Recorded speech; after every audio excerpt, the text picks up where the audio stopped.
Every day when you wake up, you have two choices. Either you can choose to go through the day without doing anything, without striving to get better, repeating the same old excuses. Or you can think about the kind of person you want to become 5 to 10 years from now, and start taking the actions that kind of person would take. What happens 10 years from now will be dictated by the actions that you take today.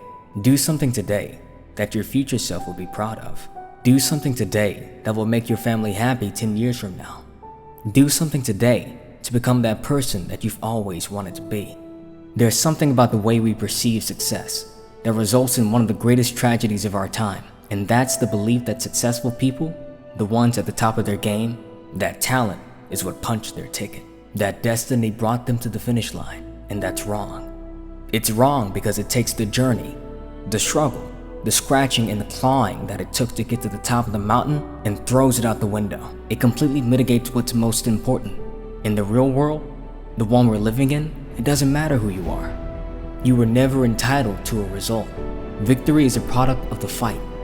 The biggest favor you can ever do for yourself as you progress through life's ups and downs, through the good and the bad, when things get rough, is know that you're going through what every successful person, every champion, every innovator has gone through in the history of mankind.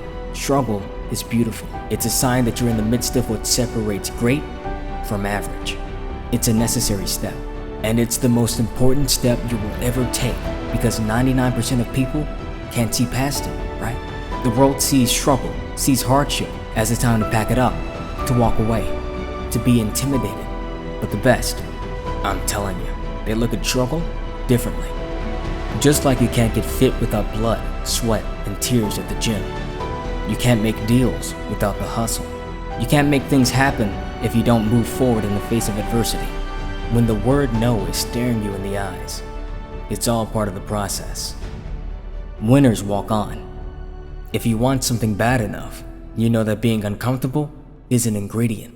If you want to be the best, your mindset has to reflect the best, right? Let others focus on the tip of the iceberg. You know, excellence lies in everything underneath the surface and what cannot be seen. So take mediocrity and make it excellent. Take what's yours and hold it up for the world to see, because what hurts now in the present is the very same thing that will transform your life down the road.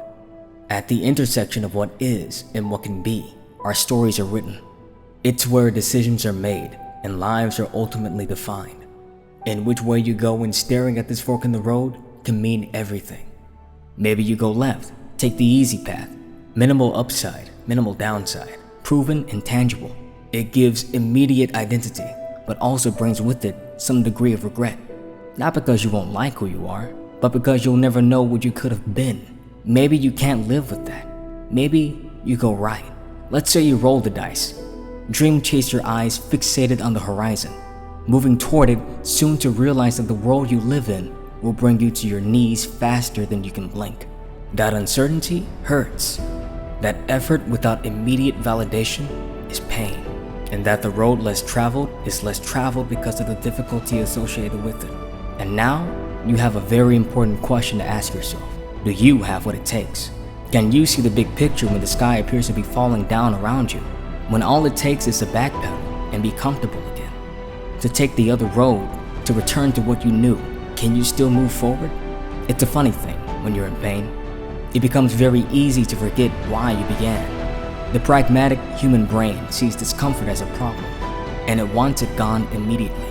People don't give up because they're cowards. They don't quit because they don't have what it takes.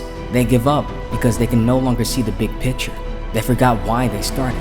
When all you see is directly in front of you, you lose the ability to see your finish line. What are you gonna say to yourself when you want to give up? What are you gonna think about when you're in pain?